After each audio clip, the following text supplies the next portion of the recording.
اور کل جناب سپریم کورٹ آف پاکستان میں بلین ٹری سونامی منصوبے پر بڑی بات ہوئی. جنگلات جس طرح سے پاکستان میں بے دریغ کاٹے جا رہے ہیں اس پہ بات ہوئی، لیکن جو سب سے زیادہ امپورٹنٹ چیز جناب وہ بلین ٹری سونامی کے فنڈز کے حوالے سے تھی. بالکل، اور سپریم کورٹ نے بولا ہے کہ کتنے فنڈز اس منصوبے پر اب تک خرچ ہوئے ہیں، کتنے درخت لگے ہیں، کہاں لگے ہیں، اس حوالے سے تمام ریکارڈ مانگا ہے کہ تصاویر سمیت تمام تفصیلات فراہم کی جائیں. اور ریمارکس جو دیے گئے ہیں چیف جسٹس کی جانب سے وہ بڑے انٹرسٹنگ ہیں. انہوں نے کہا کہ سندھ میں جتنے بھی فنڈز جاتے ہیں سب چوس لیے جاتے ہیں. سندھ میں تو انسانوں کا رہنا اتنا مشکل ہے، درخت وہاں پہ کیسے رہیں گے؟ جی جناب، ڈاکوؤں کو پکڑنے کے نام پہ لاڑکانہ میں ایک جنگل کاٹا گیا، پورا جنگل صاف ہو گیا، ایک تتلی بھی نہیں پکڑی گئی. یہ ریمارکس آئے ہیں. اسی طرح بلین ٹری سونامی کے حوالے سے بھی ریمارکس یہ آئے کہ جناب اگر 10 ارب درخت واقعی میں لگ جاتے تو ملک کی تو قسمت بدل جاتی. ہم تو جہاں جاتے ہیں وہاں ہمیں ایک درخت نظر نہیں آتا. یہ سوال یہ ریمارکس آئے ہیں اور بڑے سخت قسم کے ریمارکس ہیں. اس وقت ہمارے ساتھ بات کرنے کے لیے وزیر اعظم کے مشیر برائے موسمیاتی دلی ملک امین اسلم صاحب ہیں. ان کو شامل گفتگو کرتے ہیں اور ان سے پوچھتے ہیں کہ یہ بلین ٹری سونامی کے درخت آخر ہیں کہاں. بہت شکریہ ملک صاحب وقت دینے کے لیے. ملک صاحب، بلین ٹری سونامی منصوبے پہ کل سپریم کورٹ میں بڑی بات ہوئی ہے. کتنے پودے لگائے گئے ہیں اس منصوبے کے تحت اب تک؟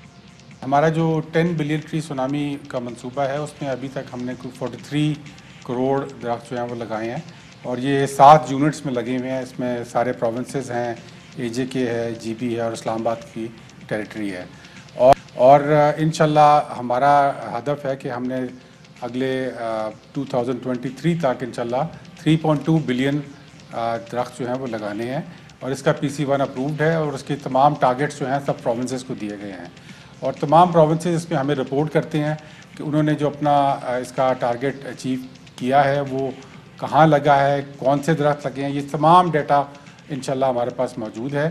اور اس کے علاوہ میں یہ بھی یہاں بتانا چاہتا ہوں کہ یہ 2021 کے آخر میں ہم اس پروجیکٹ کو دوبارہ ریویو کریں گے تاکہ ہم اس ٹارگٹ کو اپ اسکیل کر سکیں. جیسے ہم 10 ارب درختوں کی بات کرتے ہیں، یہ PC1 3.2 ارب کا بنا ہوا ہے، لیکن ہم نے اس کو انشاءاللہ 2021 کے اینڈ میں دوبارہ سے ریویو کر کے اب اس کو اپ اسکیل کرنا ہے. وجہ اس کی یہ ہے کہ ہمیں اس کے لیے ضروری ہوتا ہے کہ جو نرسری سٹاک ہے وہ مل جائے. جب نرسری کا سٹاک پیدا ہوتا ہے تو پھر درخت لگانا، ان کو بچانا آسان ہو جاتا ہے. جب ہم نے پروجیکٹ سٹارٹ کیا تھا تو نرسری سٹاک ٹھیک. اور ذرا واضح کیجیے گا ملک امین اسلم صاحب کہ اس منصوبے کے تحت جو پودے لگائے جا رہے ہیں وہ کیا برآمد بھی کیے گئے ہیں یا پھر ملکی سطح پر بھی ان کی دستیابی ممکن ہوئی ہے؟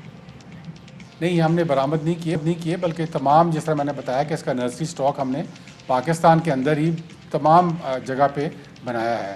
اور یہ اس میں جس سے کہ یہ ایک ایسا پروجیکٹ ہے جس میں سب صوبے شامل ہیں. ایون جو اپوزیشن والے صوبے جو ہمارے ساتھ سیاسی اپوزیشن میں ہیں، ہمیں خوشی اس بات کی ہے کہ وہ بھی اس پروجیکٹ میں شامل ہیں.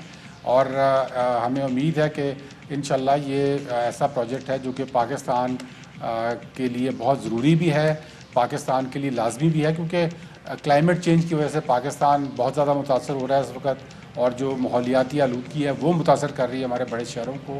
اس لیے یہ پاکستان کی بقا کا پروجیکٹ ہے. ملک صاحب، اب سوال یہ پیدا ہوتا ہے کہ ایک تو آلریڈی جنگلات کی کٹائی بڑا اہم مسئلہ ہے، پھر اسی طرح درختوں کی جو ٹمبر ہے وہ بھی اسمگل کی جاتی ہے، آگ لگتی رہتی ہے پہاڑوں میں، بعض اوقات درخت جو جنگلی جانور کھا جاتے ہیں. تو یہ کیسے پتہ لگے گا کہ یہ جو درخت لگائے گئے تھے یہ ابھی تک اپنی جگہ پہ قائم ہے؟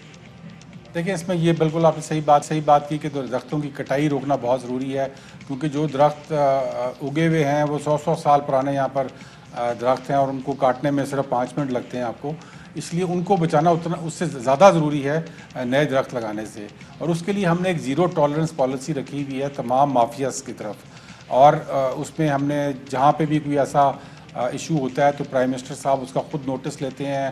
اس میں ڈپارٹمنٹ اگر انوالو ہوتا ہے تو ڈپارٹمنٹ کو اکاؤنٹیبل کیا جاتا ہے.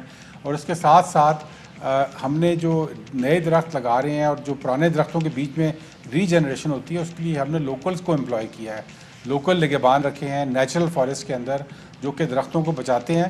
ان کی ضرورت ہوتی ہے فیول ووڈ کے لیے، جو درخت ہوتے ہیں جس پہ ٹہنیاں جو گرتی ہیں نیچے اس کو وہ آگ جلانے کے لیے استعمال کرتے ہیں. لیکن وہ بڑے درختوں کو نہیں کاٹنے دیتے کیونکہ ان کو نوکری مل رہی ہوتی ہے اور اس کمیونٹی کو وہ پروٹیکشن کے لیے فارسٹ دیا گیا ہوتا ہے. تو یہ اس کا ایک ماڈل ہے جس میں کمیونٹی بیسڈ پروٹیکشن ہے نیچرل فارسٹ کی، اور اس کے ساتھ ساتھ ہم نئے پلانٹیشن فارسٹ جو ہیں وہ مختلف جگہ پہ اگا رہے ہیں۔ بہت بہت شکریہ جی۔ مسلم صاحب وزیر اعظم کے مشیر برائے ماحولیات ہمارے ساتھ موجود تھے۔